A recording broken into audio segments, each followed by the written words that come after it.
Dobré ránko, hlásim sa vám zo Slovenska a troška netradične na bicykli. Túto sezónu letnú sa sústredím na bicykel, či už cesťák alebo horský, chcem ísť aj na nejaké súťaže, no ale späť k dnešnému programu. Takže nachádzam sa v oblasti Julských Alp a vymyslel som si tu taký 100 km okruh cez kopce s nejakým prevýšením cca 1500 metrov. Mali by tam byť aj výhľady na Triglav, tak dúfam, že ho uvidíme. Je krásne jasno, z rána dosť chladno, iba 11 stupňov, ale predo mnou je prvé stúpanie, celkom záživné, tak bunda dole a ideme tlačiť nejaké vaty.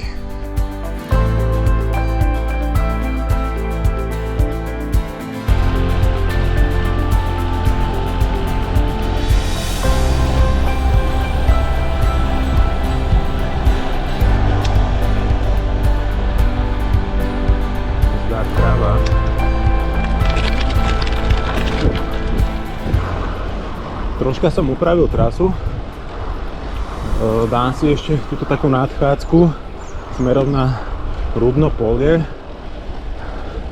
Zlákalo ma to, lebo stále som nevidel nejaké dobré výhľady na kopce a vyzerá, že týmto smerom by to mohlo byť troška lepšie a dostanem sa ešte vyššie, cca do nejakých 1400 metrov a malo by tam byť aj nejaké stredisko, to označené ako národné centrum slovenské, tak možno tam zriešime nejakú kávičku.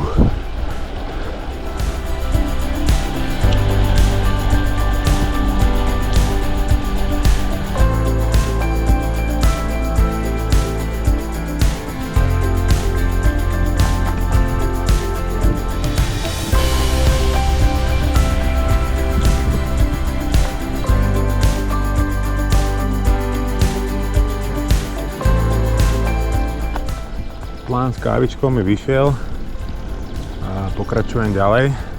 Musím sa vrátiť naspäť, aby som odbočil z pôvodnej trasy. No a fanúšici biatlonu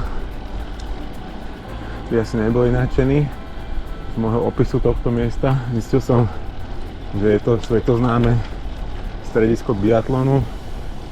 Chodí sa tu svetový pohár každý rok. Vyzerá to tu byť celkom na úrovni, ale výhľady sú tu teda zatiaľ není nejaké moc, možno ešte niečo uvidím.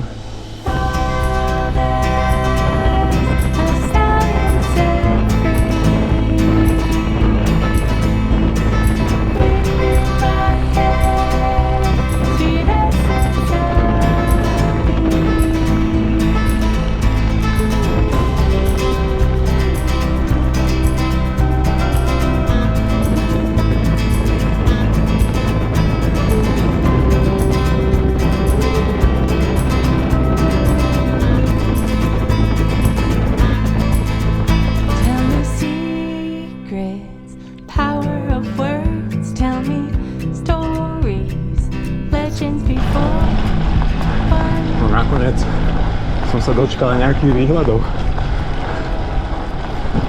Aj, 18% stúpanie. Výborné. Tak poďme na to.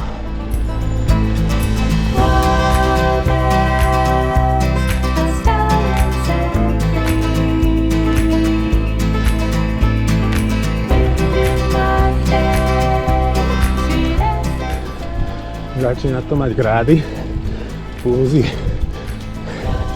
idú hore, vaty tiež, ale tu budú výhľady, takže už si dáme pauzu.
Tak okruh mám za sebou, bolo to nejakých 112 km, 1600 výškových.